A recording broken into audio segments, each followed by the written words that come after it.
നമ്മൾ തമ്മിൽ കണ്ടുമുട്ടുമ്പോൾ അസ്സലാമു അലൈക്കും സലാമാണ്. അതുപോലെ നമ്മൾ നിസ്കരിച്ചാൽ നിസ്കാരം കഴിഞ്ഞ് ഇരുന്നാൽ ചൊല്ലുന്നത് അല്ലാഹുമ്മ അന്തസ്സലാം മിൻകസ്സലാം വഇലൈക യർജിഉ സലാം ഹയ്യനാ റബ്ബനാ ബിസ്സലാം വഅദ്ഖിൽനാ ബിറഹ്മതിക ദാറസ്സലാം. എല്ലാം സലാമാണ്. നമ്മുടെ ജീവിതത്തിൽ ആകെ സലാമാണ്. ഹഖുൽ മുസ്ലിമി അലൽ മുസ്ലിമി സിത്തുൻ ഇദാ ലഖീതഹു ഫസല്ലിം അലൈഹി റസൂലുള്ളാഹി സ്വല്ലല്ലാഹു അലൈഹി വസല്ലം പഠിപ്പിച്ചു. മുസ്ലിമീങ്ങൾ തമ്മിൽ കണ്ടുമുട്ടിയിട്ടുണ്ടെങ്കിൽ ഹക്കാണ്, ബാധ്യതയാണ് സലാം പറയാൻ. അവ ഇത്രമാത്രം സലാമിന് പ്രാധാന്യം നൽകുന്ന ഒരു ദീനാണ് നമ്മുടെ ദീൻ. പക്ഷേ ഇന്ന് ലോകത്തിൻ്റെ സ്ഥിതി നിങ്ങൾ ആലോചിച്ച് നോക്കുകയാണെങ്കിൽ എവിടെയും സലാമില്ല.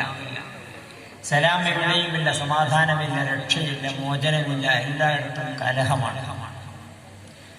എല്ലായിടത്തും കലഹമാണ്.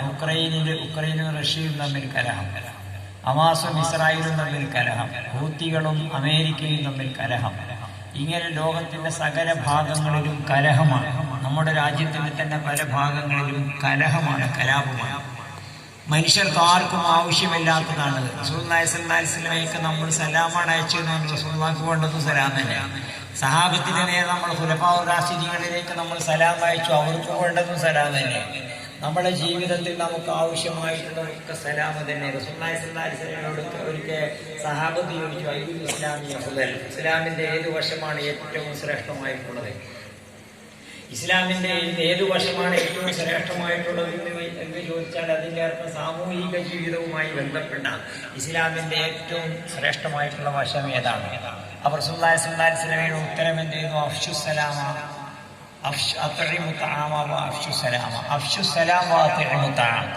നിങ്ങൾ സലാം വ്യാപകമാക്കുക എന്ന് പറഞ്ഞാൽ സമാധാനം പ്രചരിപ്പിക്കുക. എല്ലായിടത്തും നിങ്ങൾ സമാധാനത്തിന്റെ സന്ദേശം എത്തിക്കുക.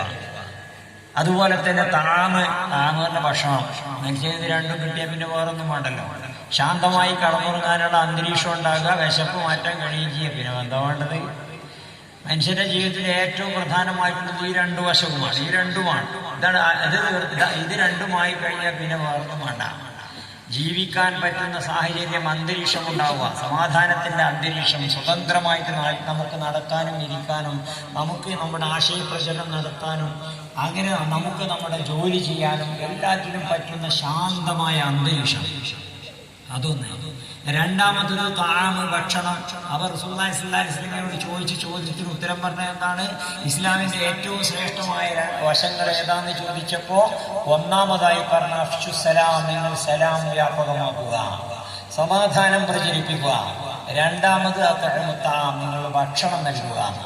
ഇത് രണ്ടും ആയാൽ പിന്നെ മനുഷ്യന് ഒരു ആവശ്യമില്ലല്ലോ. സുഖമായിട്ട് കടന്നുറങ്ങാൻ പറ്റുക, സുഖമായിട്ട് നടക്കാൻ പറ്റുക. ഇങ്ങനെയുള്ള രണ്ട് സാഹചര്യം, ഈ രണ്ട് സംഗതികൾക്കാണ് ഇസ്ലാമിൽ ഇത്ര പ്രാധാന്യം കൊടുത്തത്. പക്ഷെ അതിൽ ഈ സലാം എന്ന സംഗതി എവിടെ ഇല്ലാതാവുകയാണ്. ഒരു വേൾഡ് ഓർഡർ ഓഫ് ടെറർ, ഒരു വേൾഡ് ഓർഡർ ഓഫ് ടെറർ, ഭീതിയുടേതായ ഒരു ലോകക്രമത്തിലാണ് നമ്മൾ ജീവിക്കുന്നത്. നമുക്ക് ഭയമാണ്, അന്യോന്യ ഭയമാണ്. പാർട്ടികൾക്ക് തമ്മിൽ ഭയം, ഗവൺമെന്റിനും നാട്ടുകാർക്കും തമ്മിൽ ഭയം. ഇന്ത്യക്ക് പാകിസ്ഥാനെ ഭയം, പാകിസ്ഥാൻ ഇന്ത്യയെ ഭയം. അല്ലേ? ഇന്ത്യ എന്തിനാണ് ആണവശക്തിയായത്? പാകിസ്ഥാനെ പഠിച്ചിട്ട്. പാകിസ്ഥാൻ എന്തിനാണ് ആണവശക്തിയായത്? ഇന്ത്യയെ പഠിച്ചിട്ട്. ഇസ്രായേൽ എന്തിനാണ് ആണവശക്തിയായത്? അതിൻ്റെ ചുറ്റുമുള്ള മുസ്ലിം രാജ്യങ്ങളെ പഠിച്ചിട്ട്.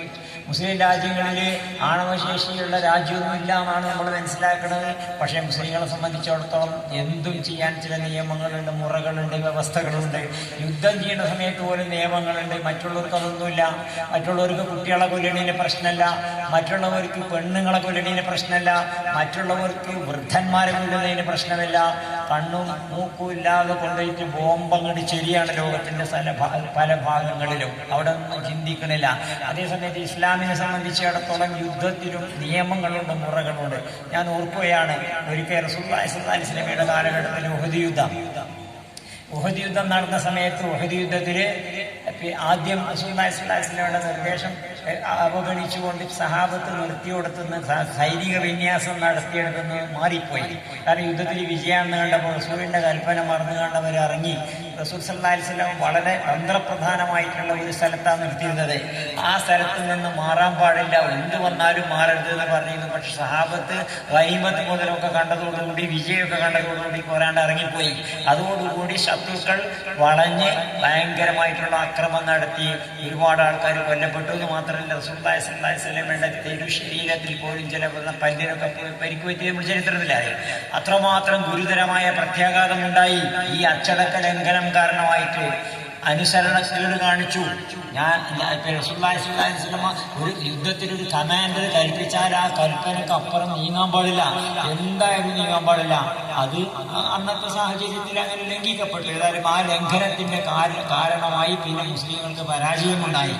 ആ പരാജയത്തിന് ശേഷം പിന്നീട് റസൂലുള്ളാഹി സ്വല്ലല്ലാഹു അലൈഹി വസല്ലമയുടെ ആഹ്വാനപ്രകാരം എല്ലാവരും അവിടത്തേക്ക് തിരിച്ചു വന്നിട്ട് യുദ്ധം, വളരെ ശക്തമായ യുദ്ധം. ഈ യുദ്ധം ഇസ്ലാം മതം ആരുടെ മേലും അടിച്ചേൽപ്പിക്കുന്നതല്ല. നമ്മൾ ഏറ്റവും പ്രധാനമായിട്ട് കാണേണ്ടത് സലാമിന്റെ മതമാണ് ഇസ്ലാം. നമ്മൾ സൂചിപ്പിച്ചത് നേരത്തെ, ഒരിക്കലും സമാധാനത്തിന്റെ ബന്ധനം, സമാധാനത്തിന്റെ ലംഘനത്തിന് ഇസ്ലാം കൂട്ടുനിൽക്കുകയില്ല. കുതിബ അലൈക്കുമുൽ ഖിതാലു വഹുവ കുർഹുൻ ലക്കും എന്ന് അല്ലാഹു തആല പരിശുദ്ധ ഖുർആനിൽ പറഞ്ഞു. യുദ്ധം നിങ്ങൾക്ക് ഇഷ്ടമൊന്നുമില്ല, പക്ഷെ നിങ്ങളിപ്പോൾ ഇതിന് നിർബന്ധിതരായിരിക്കണം. യുദ്ധം നിങ്ങൾക്ക് ഇഷ്ടമൊന്നുമില്ല. മുസ്ലിങ്ങൾ യുദ്ധപ്രേമികളല്ല, യുദ്ധോത്സുകരല്ല. അതേസമയത്ത് ഭഗവത്ഗീതയിലൊക്കെ പറയുന്ന എന്താ, നിങ്ങൾ ധർമ്മക്ഷേത്രേ കുരുക്ഷേത്രേ